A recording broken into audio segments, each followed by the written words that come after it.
¿Qué tal? ¿Cómo les va? Bienvenidos como siempre a una nueva edición de Directo a la Fuente, en estos programas en el que traemos un tema de interés general y vamos a los protagonistas, que sean ellos los que nos puedan evacuar algunas dudas, algunas inquietudes y que sean ellos justamente quienes nos den para poder transmitirlas y compartirlas con ustedes a esas respuestas concretas en muchos casos, porque justamente son los protagonistas, son la fuente a la que hay que ir y nosotros siempre vamos hacia allí. Hoy vamos a hablar de un aniversario más que se cumple del regreso de la democracia con la presidencia de Raúl Alfonsín en su momento, el fin de la época de la dictadura y una historia de vida, historia viviente de todo ese proceso y que hoy está con nosotros para compartirlo. Nora Leonard, luchadora incansable de los derechos humanos, para conocer intimidades también de lo que le tocó a ella vivir en ese momento. Quédense, en instantes vamos como siempre, directo a la fuente.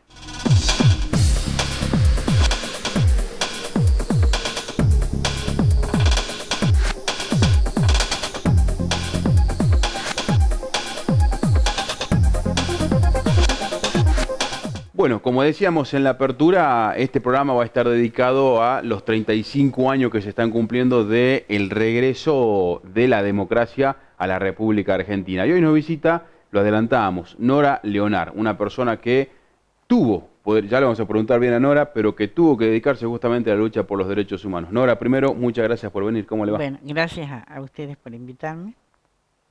Bueno, a Nora la conozco particularmente desde mi inicio en esta profesión. Seguramente se acuerda, Sí, en sí, aquello, hace ya casi 15 años le cuento, sí empezaba en me la acuerdo. profesión, allí la conocí a usted y a tanta gente que, como digo, se tuvo que dedicar a los derechos humanos, ¿no? Porque Claro, le tocó atravesar la dictadura, perder seres queridos. Primero, para poner a la gente en un marco, sí. coméntenos su historia de vida, qué es lo que usted hacía, a qué se dedicaba hasta 1976, que fue el golpe de Estado, ¿no? Bueno, yo trabajaba en la docencia primaria, porque todavía no me he recibido de profesora de historia, y y bueno, en contacto ya con la universidad, fui tomando un poco las ideas de izquierda, con ese sueño de lograr un mundo más justo y más humano. Si bien nosotros no teníamos necesidades, tenemos una situación económica, digamos, buena, pero yo me daba cuenta que alrededor mío había muchísima pobreza, había mucha injusticia. Mi hermana Celia también, ella un poco es la que inicia desde el cristianismo, desde la teología de la liberación, esa sensibilidad con la gente que menos tiene. Entonces, bueno, ella tuvo mucho que ver conmigo en el sentido en que me llevó un poco por esos lugares, y bueno, a partir del cristianismo y de la teología de la liberación es que nosotros nos sumamos a la Juventud Universitaria Católica, y de ahí, bueno, yo seguí un camino ya tomando ideales de izquierda donde se planteaba el socialismo y se planteaba vivir en una sociedad más justa, ¿no? Ujú. Entonces usted era, hasta 1976, era docente. ¿Dónde enseñaba? Trabajaba en la docencia primaria, Ajá. ¿no?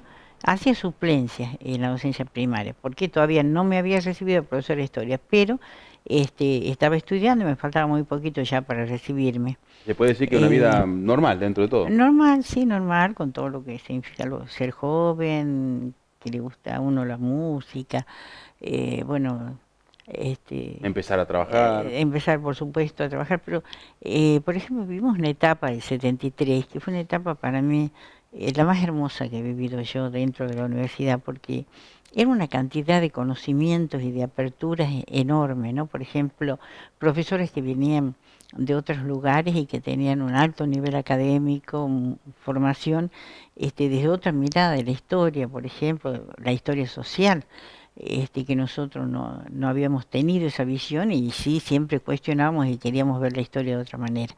Entonces, bueno, eso, era tan lindas las cosas que se daban en la universidad que uno no sabía, o sea, no nos alcanzaba el tiempo para ir a la cantidad de enfoques muy lindos que había. Por ejemplo, había un año básico común que veía toda la historia social de la Argentina desde 1880, había una historia de cómo interpretar el Capital de Carlos Marx, en fin, procesos así muy importantes. Por ejemplo, se estudiaba dentro de la carrera de historia, había un seminario de Asia y África, cosa que jamás la habíamos visto, porque la historia que nos daban a nosotros era eurocentrista, o sea, siempre partiendo de Europa y no desde aquí, desde nuestros ancestros, nuestros pueblos originarios, como debe ser, ¿no? A partir de nuestra propia identidad. Y Y en el bueno, marco político, ya estaba sí, metida y conocía lo que estaba pasando políticamente. En esa época la exactamente. muerte de Perón, asunción de Sí, y Isabel. ¿Estaba al bueno, tanto, digo, ya estaba empapada? sí, por supuesto, nosotros teníamos una alta participación. Por ejemplo, estaba gobernando Miguel Yagones, Ujú, y si bien nosotros no éramos peronistas, pero cuando los intentos de golpe de Estado que le dan a Miguel Yagones, de los sectores ultraderechas, en Salta, el sector Reconquista, por ejemplo, bueno, nosotros inmediatamente llamamos a los estudiantes de la universidad, los traíamos a la plaza, los invitábamos a ir a la plaza para defender el gobierno popular de Miguel Yagones. Entonces ahí ujú. nos encontrábamos todos, peronistas, izquierda, todo lo más, para muchos sectores, que era para que no lo sacaran a Miguel Yagones del gobierno. Y yo me acuerdo que él salía en la Mitre 23 al balcón, y un discurso que era, por supuesto, ovacionado por Ujú, todo, porque volvía a recuperar el poder, pero con el apoyo del pueblo en la calle, ¿no? claro. Era Ujú. realmente unas jornadas democráticas muy emocionantes. Y así pasaron por lo menos 2 veces, ¿no? Hasta que, inclusive cuando viene Isabel Perón, tuvo una actitud deleznable con Miguel, que ni siquiera lo saluda. O sea, fue una cosa realmente espantosa que hizo esta señora, que no estaba capacitada para gobernar, y que indudablemente la alianza con la ultraderecha fue Ujú. nefasta, ¿no? ¿Y cómo Y, vivió cuando sucedió el secuestro de Miguel Ragone y después se enteran que, bueno, hasta hoy no sigue desaparecido, pero bueno, que no sabía más nada de un gobernador justamente en mandato? Y bueno, muy conmocionadas, porque sabíamos de la honestidad que tenía Miguel Yagone, de su compromiso con el pueblo. Entonces estábamos, además, ya desde que es intervenido Miguel Yagone en Salta, empiezan secuestros de dirigentes conocidos, por ejemplo un periodista como Luciano Jaime, nada más que, por decir la verdad, por cumplir el trabajo periodístico, porque había desaparecido, había sido visto Fronda, que era un compañero que era del sindicato de vendedores ambulantes. Ujú. Había sido visto en la comisaría, en la central de policía, y resulta que Luciano Jaime cubría toda esa parte, y él había visto a Fronda, que él estaba en la policía, y de pronto aparece el cuerpo en la zona del Eser. Entonces, él sale en las fotos del diario diciendo: acá está Fronda, que yo lo he visto en la Ujú, comisaría. Bueno, por supuesto que salieron y lo secuestraron y lo dinamitaron en la zona de El Encom. ujú. Nosotros hicimos el juicio con la que era su compañera, y la reconstrucción de los hechos, ¿no? Claro. Fue tremendo. Y para avanzar Eh, cronológicamente sí, particularmente, cuando sucedió lo de Ragones, sucedió lo de Jaime, usted particularmente, ¿ya estaba empapada o le interesaba el tema de los derechos humanos, lo que estaba pasando con este levantamiento que estaba viendo de un golpe de Estado? ¿O cuando sí. llegó el 76 le sorprendió todo y le No, no, generó tal vez un no. sacudón? No, nosotros sabíamos que se venía un golpe de Estado y que había que tratar de evitarlo y demás, pero éramos grupos pequeños, no Ujú, teníamos la fuerza suficiente para, digamos, enfrentarlo, ¿no es cierto? Como movilizaciones no se podía, porque a partir de los secuestros, ¿no es cierto?, de estos compañeros de Luciano Jaime, de Fronda, todos ellos, se crea un clima de terror, ¿no? ujú. O sea, la gente no se animaba en ese momento. Entonces, cuando los abogados iban a defender a estas personas, le ponían una bomba en la casa. Ujú. Porque tenemos el caso de Farad Sire Salín, que fue un reconocido militante de abogado defensor de derechos humanos. Fernando Chamorro, que también se salvan porque la casa tenía un fondo, pero en el caso de Fernando Chamorro, que defendía a Porcel, resulta que a los minutos de que ellos están, que suena la bomba, aparece Libre, que era el jefe de la Policía Federal, Joaquín Gil, jefe de la policía de la seguridad de la policía de la provincia, aparecen ahí. Ujú. ¿Quién había puesto la bomba? Claro, y empiezan a sospechar. ¿Se puede saber qué edad tenía en esa época? Sí, 27 años más o menos tenía. Ujú.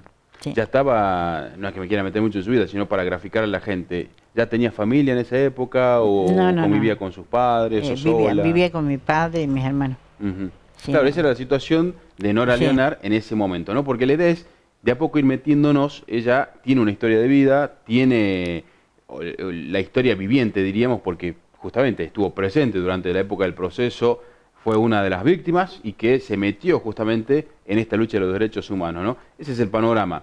Ya de a poco ya entramos a lo que fue el 76, el golpe de sí. Estado. ¿Y qué fue lo que a usted le marcó la vida que hizo que se involucre hasta el día de hoy, y usted me decía fuera de aire también, para siempre en la lucha de estos derechos humanos? Bueno, el hecho, a mí me detienen y mi hermana ya estaba detenida desde el junio de 1975. Ella era militante del PRT, el Mm. Partido Revolucionario de los Trabajadores, y su marido también, entonces son detenidos junto a otros compañeros. Y bueno, yo a partir de ese momento, por supuesto, junto a mis familiares, me ocupo de los chiquitos, a mí me quedaron tres chiquitos desde 8 años para abajo. Ella estaba embarazada, entonces, por supuesto, siempre yéndola a visitar a la cárcel y demás. Y bueno, por supuesto fue una situación muy dura para toda la familia, para los chicos, para todos, pero bueno, había que estar, había que ser fuerte y seguir Ujú. adelante, así que bueno, vivimos ese proceso con mucho dolor, pero a par, bueno, esperanzados en que ella pudiera salir, intentando que, digamos, que se pueda defender y pueda salir. ¿Nos recuerda el nombre de ella? Celia, Ujú. ¿Y ella sí, era mayor o menor que usted? ella es la mayor de todas, Ujú. es Celia Leonardo de Ávila.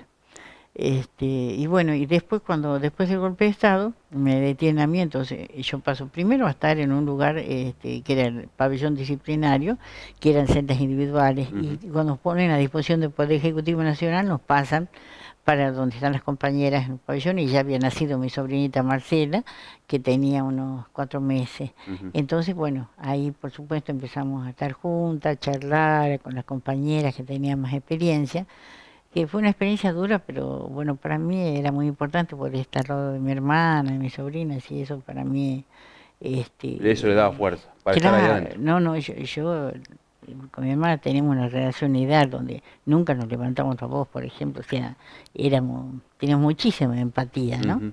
Éramos muy parecidas en la forma de pensar, en la forma de ser. Entonces, bueno, eso es, digamos, lo que además hacíamos todo el tiempo cosas, las chicas ya estaban organizadas, todo el tiempo estábamos funcionando políticamente, adentro también, y analizando cómo había que moverse, porque nosotros teníamos una senadora que estaba dentro del pabellón. Ujú.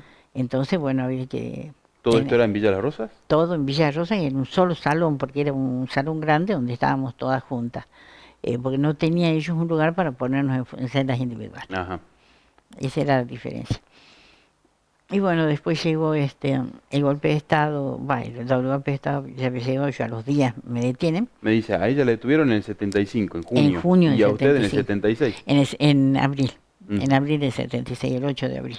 Entonces, bueno, después vimos cuando que se acentuaban, digamos, las privaciones, o sea, nos quitaron las visitas, después nos quitaron los libros, bueno, nos iban retaseando todo lo que eran derechos, ¿no? Ujú. Y bueno, después llegué ese día terrible de la noche de Palomitas, que es un día muy frío, a la primera que nombran es a mi hermana, y ella tenía un saco de abrigo y más, y a los demás le dicen que lleven ropa de abrigo. Antes de tener que hacer una pausa, ¿cómo fue ese momento? ¿Llegaron y pasaron un listado? Sí, pasaron listado, empezaron nombrando a Celia y después nombraron a las otras compañeras, en total 5 mujeres. Y ahí, Después Evangelina Bota, ujú, de Nicolai, después nombra a Georgina Droz, después Amaro Luque de Usinger y después Chicha Alonso de Fernández. y se las llevaron, le Y dijeron se por la qué, llevan, no, para qué, no dicen nada, no nos dicen nada. las vieron salir por la puerta. Sí, pero había muchos militares que tenían armas largas, que yo los alcanzo a ver porque justo estoy sentada enfrente de la puerta. Y después veo que las esposan, Y bueno, y después durante mucho tiempo nosotros no sabíamos nada. Nadie me decía a mí, por ejemplo, que podía estar muerta. A mí no me entraba jamás esa idea en la cabeza. Claro, y cuando ustedes preguntaban, más vale nadie les decía. Todo el tiempo yo preguntaba cuando entraba una autoridad de Mayo, yo quiero saber qué pasa con mi hermana, yo quiero saber dónde está mi hermana. Entonces me decía, un traslado a Córdoba, ha sido trasladada a Córdoba. Bueno, además estaba la bebé es entregada al otro día y yo quiero salir del pabellón a ver mi familia para entregar a la bebé y no me dejan, me dicen que no puedo salir, no puedo salir. ¿A la bebé quién la tenía usted? Sí, estábamos las compañeras, por ejemplo, esa noche, Mirta Torres, que también tenía un bebé, ella le da de mamar a la bebé y con eso la bebé se puede dormir. Claro, se calma. Sí. Vamos a hacer ahora sí la pausa y dejamos ahí la puerta y la intriga para empezar a comentarles justamente. Todos conocen, o la gran mayoría, el hecho de Palomitas y todo esto que pasó. Y aquí tenemos una persona que justamente vino a contarnos su historia de vida y esa era la idea, contarles a ustedes por boca de ella, que fue una testigo y una víctima además, esta historia que no debemos olvidar. Vamos a la pausa con Nora Leonara en el día de hoy y ya volvemos.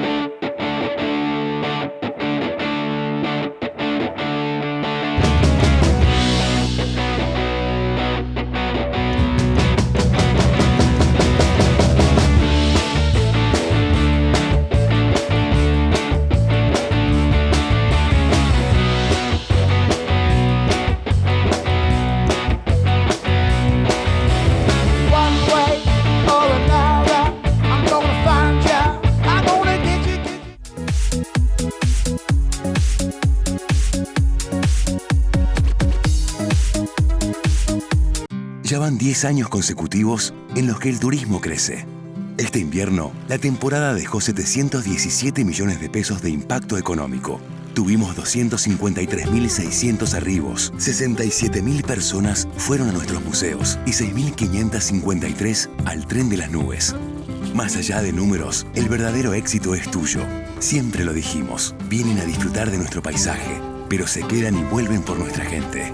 Porque los salteños, con nuestra cordialidad, hospitalidad y con el orgullo que sentimos por lo nuestro, hacemos que cada turista sienta que siempre lo estamos esperando.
En la madrugada del 24 de marzo de 1976, tanques y tropas del ejército ocupan el casco céntrico de la capital federal.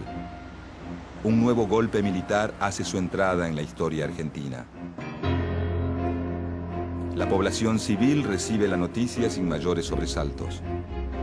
La crisis económica y la violencia política venían poniendo en jaque al gobierno de Isabel Perón, y la intervención militar era un final largamente anunciado. Los comandantes del golpe toman el poder con una clara misión: eliminar toda forma de participación popular que se oponga al proyecto político de las Fuerzas Armadas.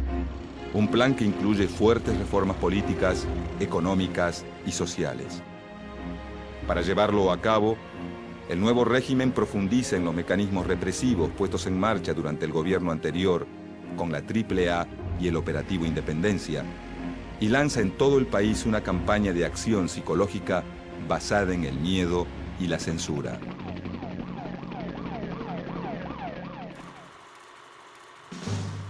La nueva dictadura, bautizada Proceso de Reorganización Nacional, tiene la intención de permanecer en el poder por varios años. Su gobierno está representado por la Junta Militar, un ente tripartito integrado por los comandantes del Ejército Jorge Rafael Videla, de la Marina Emilio Eduardo Macera y de la Fuerza Aérea Orlando Ramón Agosti. A diferencia de anteriores dictaduras, el nuevo gobierno militariza casi todas las ramas de la administración pública e interviene radios, canales de televisión, sindicatos y empresas estatales. Los cargos ministeriales, gobernaciones y embajadas se reparten entre oficiales de las tres armas. Según el acta fundacional de la nueva dictadura, la presidencia de la nación debe quedar en manos de un cuarto hombre que no integre la Junta Militar. Pero con el pasar de los días, las Fuerzas Armadas nombran presidente provisional a Jorge Rafael Videla.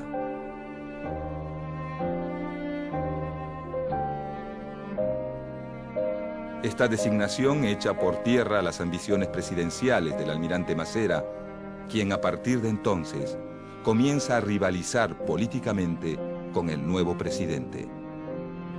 Con la asunción de Videla, la represión aumenta. Cientos de militantes políticos, sindicalistas combativos, intelectuales y líderes estudiantiles son secuestrados y enviados a los más de 300 centros clandestinos de detención que funcionan en el país. De forma paralela, el presidente designa al frente de la cartera económica a José Alfredo Martínez de Hoz. A pocas horas de asumir, el nuevo ministro lanza un plan de neto corte liberal que perjudica seriamente al sector obrero y a la industria nacional.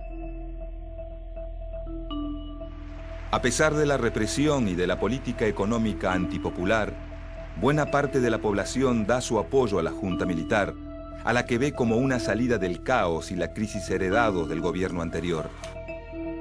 Por su parte, la prensa oficialista y los canales de televisión se lanzan a una afiebrada campaña a favor de la Junta gobernante.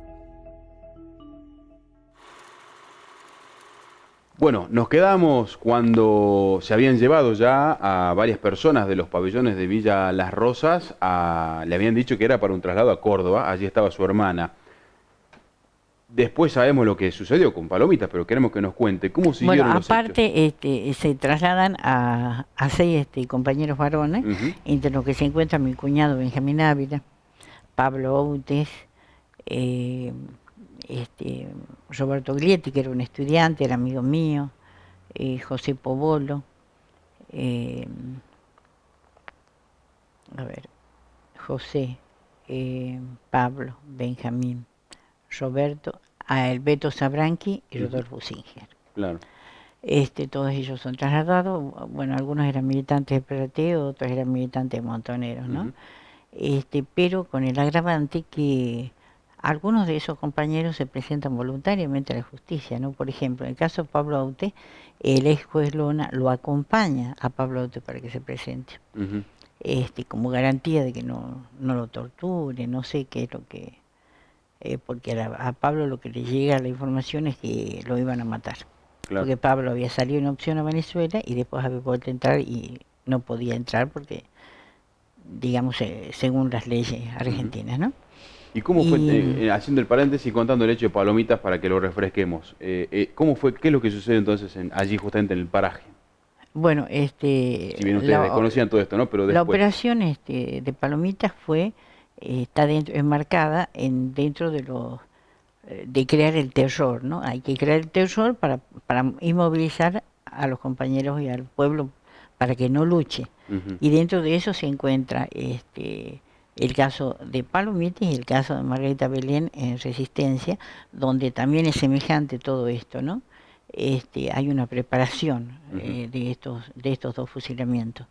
Y ¿Cómo fue? ¿Los llevaron a todos al paraje de Palomita, sí, pasando cabeza de buey? La operación fue dirigida por las fuerzas militares, donde se encuentra Mulhall, con el más alto grado, y también la orden viene del tercer cuerpo de ejército, que estaba Menéndez.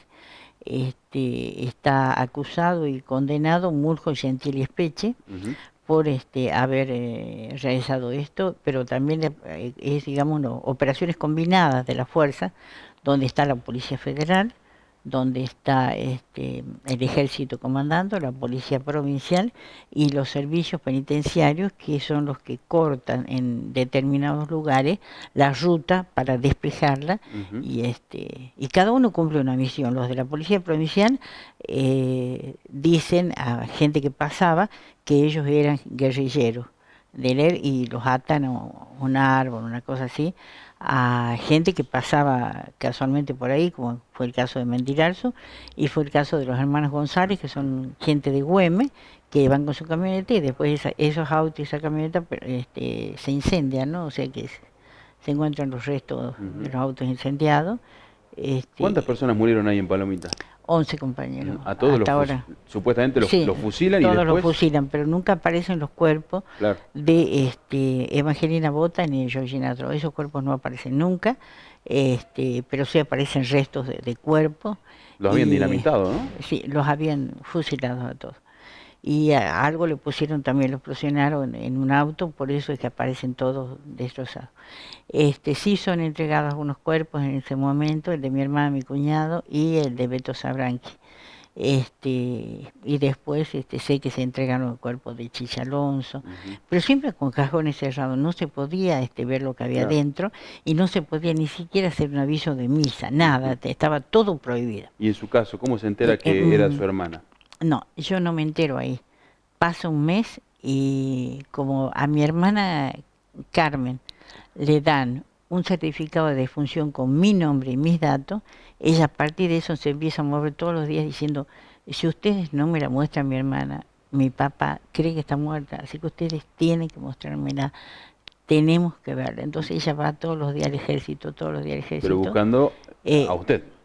Porque no, tenía así claro, nombre. porque sí, no, porque al tener... No sospechaban, digo, de su otra hermana. Claro, cuando ella recibe eso, por su estelar, yo la desconsolada, empieza mi papá desesperado, todos desesperados, van inclusive a la cárcel, pero no dejan, le decían, por lo menos muéstrenla, aunque sea a la distancia, pero queremos verla, no permite. No, que nosotros no podemos hacer eso, tiene que hablar con el ejército. Entonces va a verlo con hijo alemán, mi hermana, y le dice que cómo es posible que me dé este certificado si la que mataron no era, si no le dice que mataron la que está muerta es mi hermana Celia. Entonces nosotros tenemos que tener la certeza de quién está vivo y tenemos que ir a verla, así que usted me tiene que dejar que vaya a ver.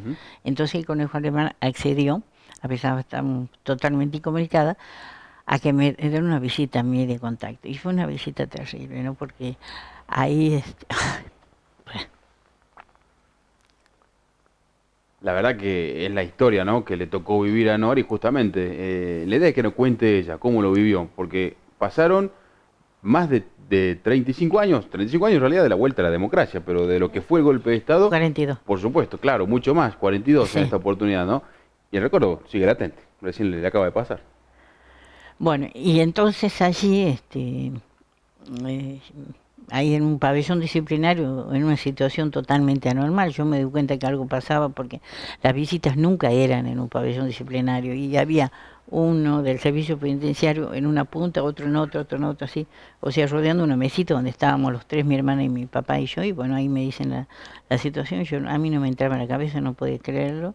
Y bueno, y después de eso que ellos me cuentan, ya hablamos en secreto, muy poquito, podemos hablar algunas cosas, yo traté de estar fuerte, decirle bueno que yo estaba bien, y demás, pero por supuesto que entré en estado de shock.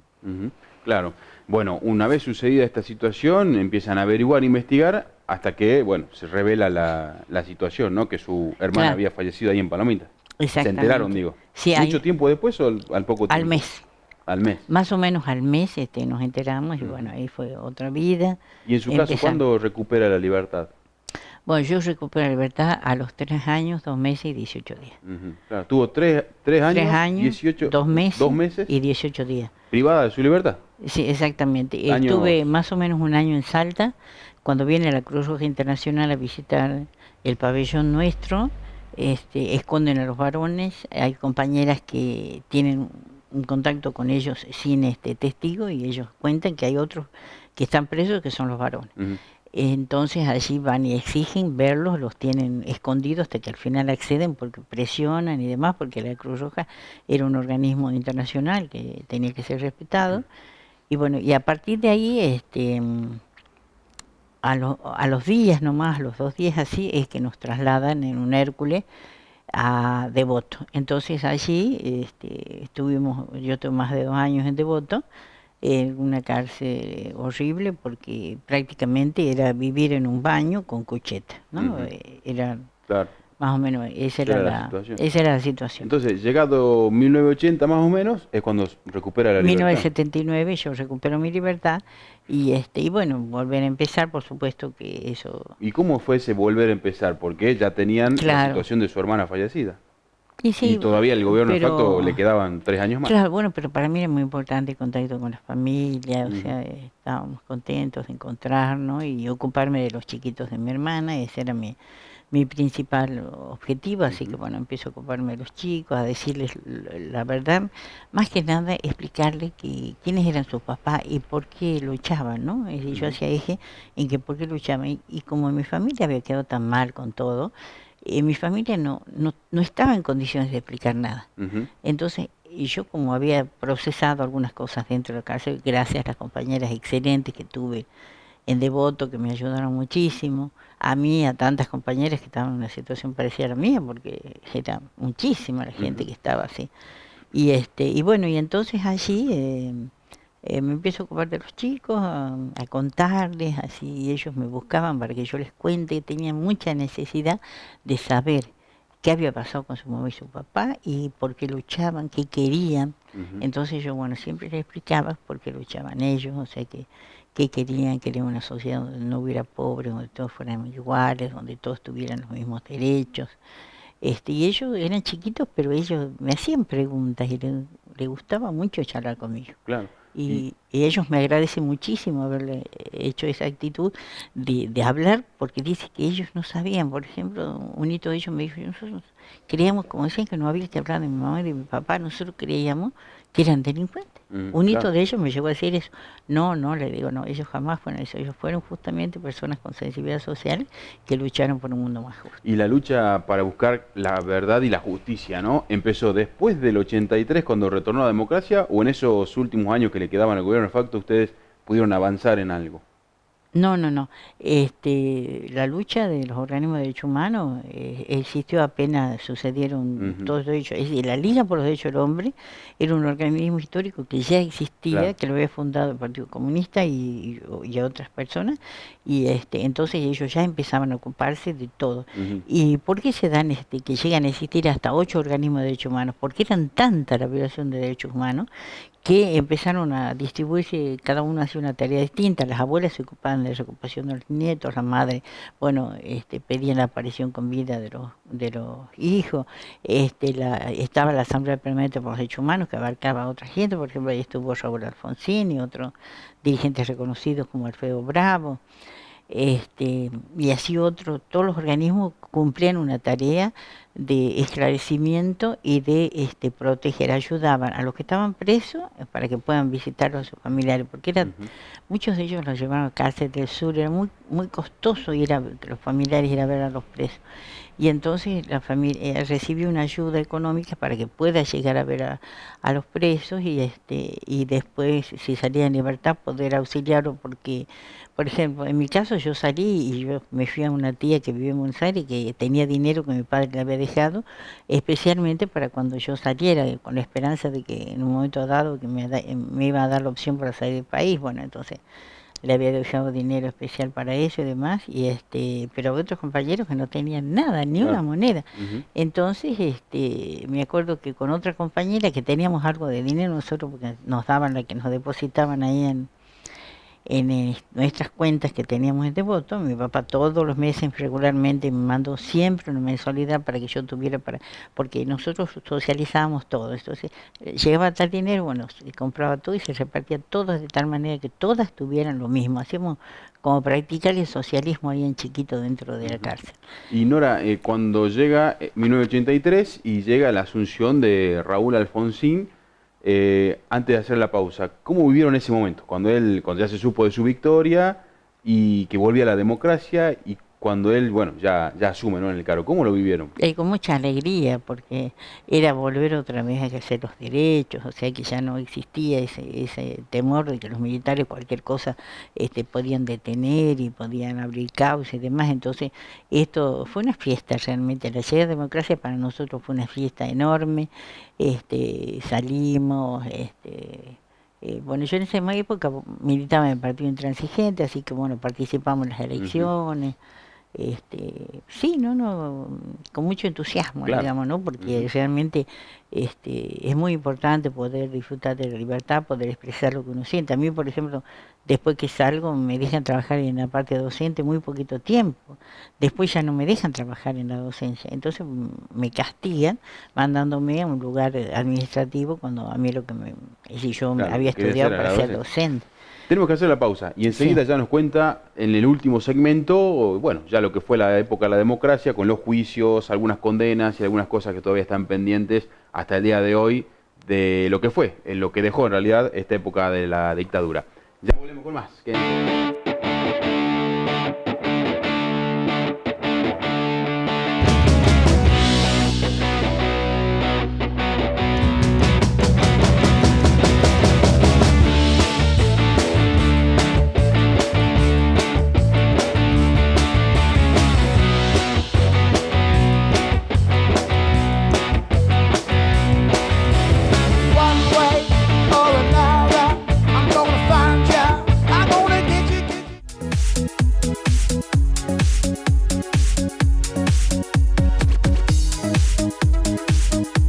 Ya van 10 años consecutivos en los que el turismo crece.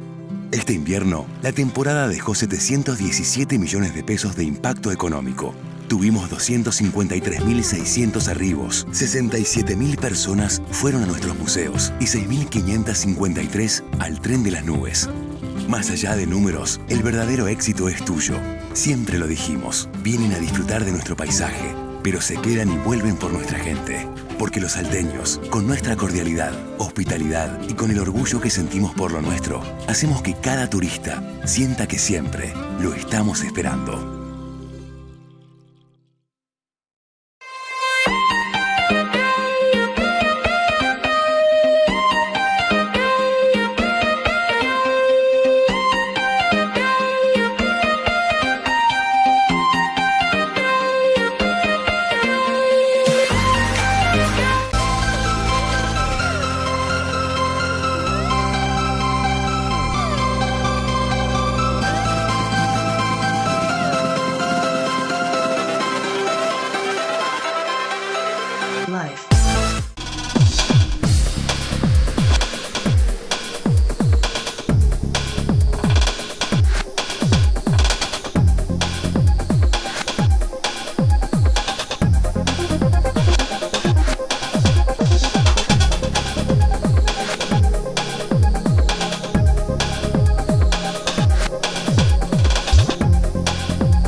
Posibilidad de volver a encontrarme con ustedes para ratificar ante ustedes una vez más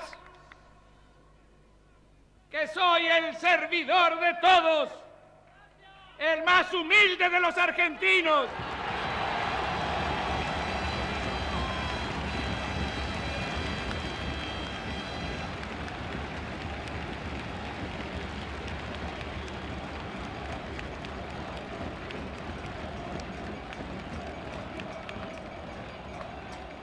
y comprometerme otra vez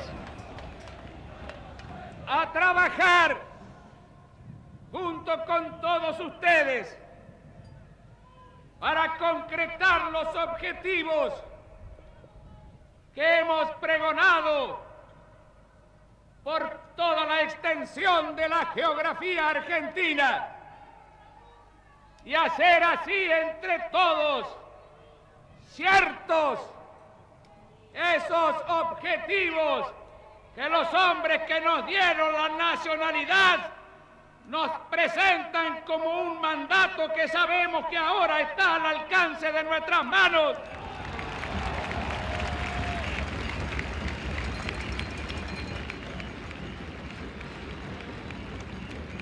Porque entre todos vamos a constituir la Unión Nacional, consolidar la paz interior, afianzar la justicia, proveer a la defensa común, promover el bienestar general y asegurar los beneficios de la libertad para nosotros, para nuestra posteridad y para todos los hombres del mundo que deseen habitar el suelo argentino.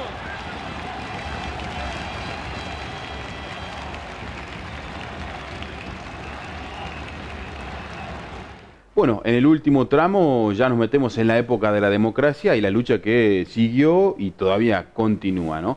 Por ejemplo, recién nos iba adelantando que hubo ya condenas, hubo algunos de los implicados que ya recibieron condena, por supuesto ya muy avanzados en edad, pero bueno, en algunos casos lograron que se concrete, ¿no? Sí. Pero quedan cosas pendientes, por ejemplo. Exactamente. Bueno, quedan todavía algunas causas de compañeros desaparecidos que no ha habido juicio todavía, ¿no? Y a partir del gobierno de Macri, un retroceso tremendo a nivel de todo lo que son nuestras luchas, porque antes teníamos todas unas estructuras para lograr avanzar en los juicios y esto hay un parate, ¿no? Por ejemplo, ahora estamos por enjuiciar a Lona y se ha tardado muchísimo, se ha usado todas las chicanas posibles, se ha perdido ya todo este año y recién, supuestamente, avanzaríamos recién para el próximo año, ¿no? Está en prisión domiciliaria. ¿Siente que el ex juez federal Lona tiene todavía fuerza en el ámbito local? Tiene sus influencias, sí, ha sido un hombre muy poderoso durante toda la época de la dictadura, porque era el único juez federal que había. Y después cuando viene la democracia, con Lucrecia Barquet, que fue una de las grandes luchadoras de la Comisión de Familiares en Salta, una persona extraordinaria realmente, con muchísimo compromiso, solidaria, una excelente, para mí fue como una hermana.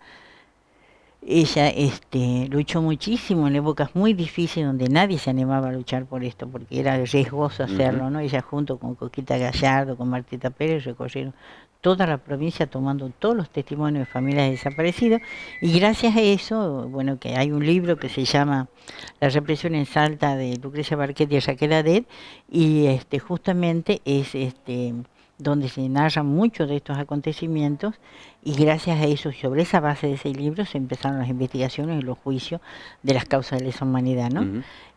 Bueno, esperamos que se concrete el juicio a Lona y que dé cuentas, porque indudablemente, como yo dije, cuando se le hizo el jury en Buenos Aires, había 3 personas en la causa Palomita que se entregaron voluntariamente a la justicia. ¿Qué hizo ese juez por esas personas que dependían absolutamente de él? ¿Qué hizo? ¿Para dónde miró? ¿Qué convalidó? ¿No es cierto? Él sabía de las cosas que estaban pasando. Claro. Entonces tiene una enorme responsabilidad. Y a esta altura, ya desde que sucedió todo esto, ¿no? Algunos ya fallecieron, sí. Digo de los acusados, ¿no? Ya fallecieron, ya algunos muy avanzados en edad. ¿Cree que se puede hacer justicia todavía o ya no? Sí, yo pienso que la justicia, aunque sea tarde, pero que llegue, es peor que la injusticia o la impunidad permanente. A nosotros nos reconforta y es reparadora la justicia, ¿no?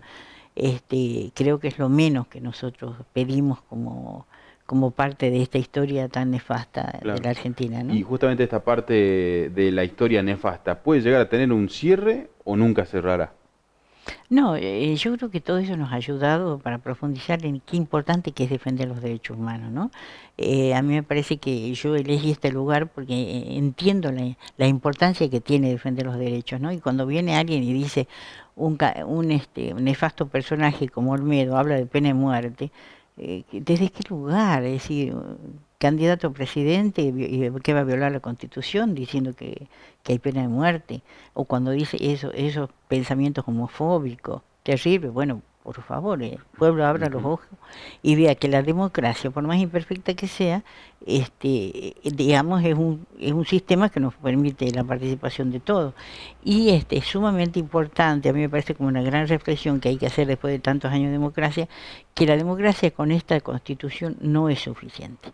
Acá tiene que haber leyes muy importantes que signifiquen que haya personas que no puedan tener tanto dinero acumulado, sino que ese dinero tiene que volverse para que ese dinero sea repartido, no como una dádiva, sino a nivel de un trabajo digno para todo el pueblo argentino. Esto es una aberración, que tanta gente acumule dinero a lo largo de la vida que no le alcanza ni siquiera para gastarlo ni para disfrutarlo, y que otra gente no tenga para comer. Y este último gobierno ha sido nefasto en ese sentido, porque ha producido muchísima desocupación, muchísima retroceso, absolutamente en áreas muy importantes como es el área de la ciencia y técnica, el área de la educación, del trabajo y todo eso, ¿no? Entonces creo que la gente tiene que reflexionar seriamente acerca de qué candidato votar, ¿no? Que tiene que ser una persona comprometida con lo que menos tiene. Esta gente para mí ha venido para hacer negocio, no para favorecer al pueblo argentino. Claro. Bueno, en su caso particularmente y lo que le tocó con su hermana, ¿no? ¿Puede decir que ya se hizo o no justicia? Bueno, algo de justicia hemos vivido, porque ha habido gente que ha sido condenada en Palomitas 1, Palomitas 2, falta solamente Palomitas 3, donde hay algunos acusados. Esto está en proceso y algunos han estado en forma efectiva en la cárcel, por lo menos un tiempo, otros están en prisión domiciliaria y bueno, yo creo que es una justicia imperfecta, pero por lo menos es algo de justicia. Y yo he visto a los familiares emocionarse con los fallos y demás, a los hijos que han quedado, que son jóvenes, por lo menos decir, bueno, algo hemos conseguido, ¿no? Y creo que es muy importante la lucha de los organismos de derechos humanos, ¿no? Decíamos, ya pasaron 42 años de que se dio el golpe de Estado, 35 del regreso de la democracia, 35 años ininterrumpido, y esperemos que siga así, y todo parece indicar que va a seguir, ¿no?, la democracia. Pero me decía que de esto no se jubila uno. No, porque esto es un sentido de vida, es decir, mientras haya injusticia, porque nosotros estamos dedicados sobre todo a los juicios y demás, pero indudablemente que vemos con enorme preocupación y ayudamos las veces que podemos, como fue el caso de Santiago Maldonado, el caso de este muchacho que mató a la policía en Barrio Solidaridad,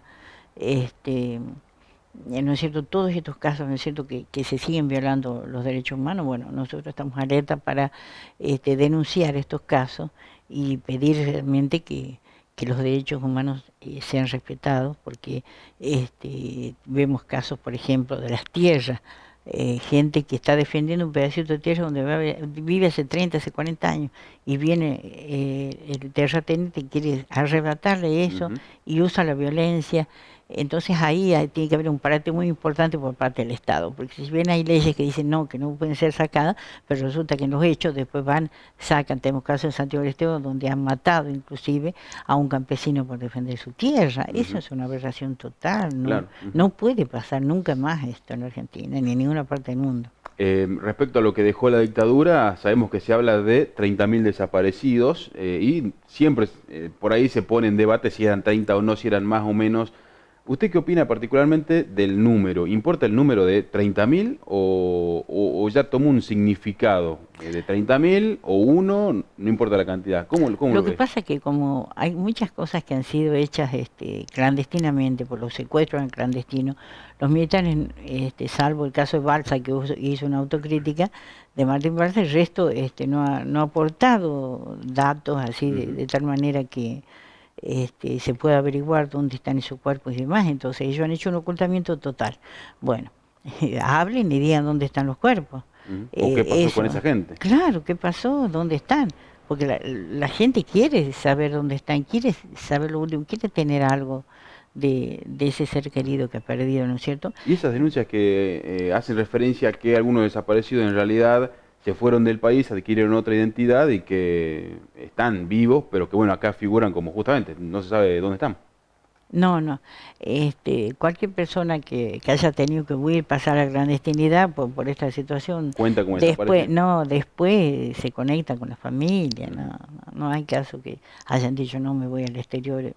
No conozco por lo menos ningún caso así, o sea que yo lo que creo que a lo mejor algunos ha pasado que fruto del terror han pasado años, pero después han aparecido, se han puesto en contacto con la familia, son casos totalmente excepcionales. Y hay que tener en cuenta los grupos aborígenes que han sido directamente desaparecidos toda una familia. Hay casos todavía que inclusive nos vienen y nos cuentan y son casos nuevos. Ujú. Entonces, la cantidad de gente, es una cosa que en el tiempo se va a ir averiguando. Claro, por eso... Por eso no me parece que haya que hacer hincapié en la cantidad. Nosotros seguimos diciendo 30.000, Ujú. porque hay muchos casos que no han sido denunciados. Claro, justamente lo que por ahí reflexionaba, ¿no? Que el número 30.000 ya pasa más a ser un número simbólico, digo, que Claro. significa gente que fue desaparecida, justamente. Serán Claro. 30.000, serán menos, serán más, pero bueno, ya tomó, digo, una simbología, ¿no? Ese número de los Claro, 30.000. sí. Respecto a justamente en este marco, a la lucha que tienen que seguir llevando a cabo Palomitas 3 me decía, y contra Lona también, ¿siguen activos, digo, siguen yendo al juzgado, a las audiencias, sí. o ya Sí. el No, cambio no. generacional? No, seguimos activos, nosotros somos parte de la Asociación de Derechos Humanos Lucrecia Barquet, que tomamos el nombre de Lucrecia porque ella fue una de las fundadoras de la Comisión de Familiares de Detenidos Desaparecidos de Salta. Seguimos aportando los juicios y tenemos nuevos abogados jóvenes que se han integrado para poder apoyarnos en estos juicios. O sea Ujú. que quedan algunos viejos abogados y otros nuevos. Y también están los hijos Salta, que son hijos de compañeros desaparecidos y muertos, y que nos están ayudando. Entonces, bueno, tenemos todo un grupo de gente joven que también trabaja coordinadamente con nosotros y así llevamos adelante distintas luchas que son sumamente importantes. Y yo Ujú. creo que en esto hay un gran aprendizaje y que es fruto de toda la lucha de los organismos a nivel nacional e internacional. En esto no hay vuelta atrás. No hay, acá hubo nunca más y esto no va a volver a pasar. Ujú. Como no va a haber, por más que ellos quieran tirar abajo un monumento, por ejemplo, la otra vez que nos ensuciaron, importante la memoria, o en otros lugares, por ejemplo, me entero que en Mosconi que vamos a poner una baldosa con el nombre de Menena Montilla, que fue una compañera que luchó muchísimo, que estaba junto al grupo de montoneros, que apoyó a Miguel Ragone. Le habían puesto el nombre de una calle y después le cambiaron, después lo sacaron, es una falta de respeto total, ¿no es Claro. cierto? Ujú. Pero yo creo que en esto no hay nunca más, ¿no? Acá hay un antes y un después. Antes de terminar, ¿qué opina de esta acusación de que los derechos humanos en este aspecto se usaron con esa frase, ¿no? De un curro? ¿Hubo gente que lucró con derechos humanos? No, escúcheme, sería como, mire, yo siempre digo, yo tengo un trabajo voluntario, pero es insalubre. No, es decir, aquí, ¿a quién le va a gustar ver la cantidad de gente sufriendo? Sí, hasta hace un poquito nomás que estuvimos con la hermana de Menena Montilla que vino para que vayamos nosotros y hagamos todo ese acto, porque hay que recordar a la compañera, hay que hacer un acto de homenaje, poner esa baldosa, y bueno, y ella se conmociona cuando está con nosotros, más para ella es gratificante porque ella no quiere morirse sin que este homenaje no se haga, ¿no? Entonces, no, realmente sería muy masoquista elegir esto por dinero, no, jamás. A mí me da mucha risa cuando me preguntan eso, porque nosotros nunca recibimos así dinero, bueno, ustedes van a hacer no. ¿qué hacemos nosotros? Cuando hay necesidades grandes, por ejemplo, si tengo que viajar ahora a Moscone, vamos a ir a Pedigüeñá, que nos den, a ver si nos pueden dar plato para nada, o si nos pueden ayudar de alguna manera. Y si no nos ayuda, hacemos bolsillo entre toda la gente que es, digamos, solidaria con estas causas, que hay mucha gente que a lo mejor no milita, pero ellos quieren ayudarnos a nosotros, y bueno, nos ayuda y juntamos, hacemos un bolsillo y vamos. O sea que en eso realmente es muy gracioso eso que nos digan eso de que no. Claro. Bueno, hoy se nos terminó el tiempo ya. Nos visitó Nora Leonard, historia viviente de lo que fue la última dictadura y actual luchadora, y no se jubilara, como dijo, de la lucha por los derechos humanos. Nora, muchísimas gracias por habernos visitado y poder transmitir este testimonio que quedará para compartir con todos los que quieran conocer de este caso, digo, y de esta situación de esta manera. Bueno, muchas gracias.